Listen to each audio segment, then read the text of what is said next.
Ukraine पर बड़े हमले की तैयारी में रूस है। रूस हथियारों का प्रोडक्शन बढ़ा रहा है। हथियारों के प्रोडक्शन में ऐसी जानकारी आ रही है 60% से ज्यादा का इजाफा हो चुका है। हर महीने 70 इस्कंदर मिसाइल का प्रोडक्शन किया जा रहा है।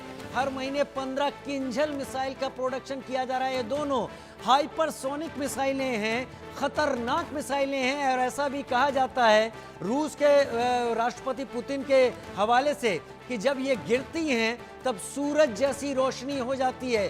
किंजल मिसाइलें और इस्कंदर मिसाइलें जिनका प्रोडक्शन रूस बढ़ा रहा है और रूस अपने जवाब देने की तैयारी के साथ आगे बढ़ रहा है। अभी अभी मेरे वरिष्ठ आलोक सर बता रहे थे कि केजीबी के प्रमुख रह चुके हैं राष्ट्रपति पुतिन। आप कभी गौर से देखें, पुतिन जब चलते हुए आते हैं तो उनका दाहिना हाथ सीधा रहता है लेकिन बायां हाथ मूवमेंट करता है। दरअसल इसके पीछे की वजह यह है क्योंकि वो केजीबी के एक बड़े स्पाई और बड़े समर्पित उसके हिस्से रहे हैं और वहां पर दाहिना हाथ हमेशा अपनी गन पर रखते थे इस तरीके के लोग, जो कभी अलग नहीं होना चाहिए था। इसलिए बायां हाथ तो मूवमेंट में होता है लेकिन दायां आदत में है उनके, वो मूवमेंट में नहीं रहता है। और क्या इसी तरीके से उन्होंने अपने कदमों को भी फ्रीज कर रखा है।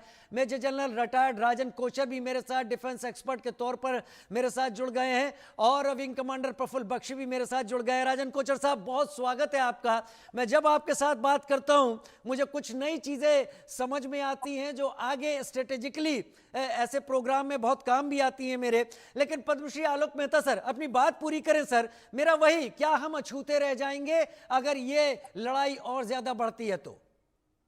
देखिए, लड़ाई नहीं बढ़ना चाहिए, यही तो लक्ष्य प्रधानमंत्री नरेंद्र मोदी तो पहले भी संकेत दे चुके कि हम नहीं चाहते हैं। लेकिन देखिए, ये लड़ाई यूरोप में अपने अस्तित्व को लेकर के भी है। उन्हें लगता है कि यूक्रेन को यदि पूरा ही हड़प लें, कल भी मैंने आपसे चर्चा में कहा था, हम जब भी चर्चा में बैठते हैं कि देखिए किस तरह से यूक्रेन को उस हिस्से को जो रशियन लैंग्वेज वाला है उसको लेना चाहते थे। बाद में लगने लगा कहीं ऐसा तो नहीं कि यूक्रेन पर ही, जैसे कभी अफगानिस्तान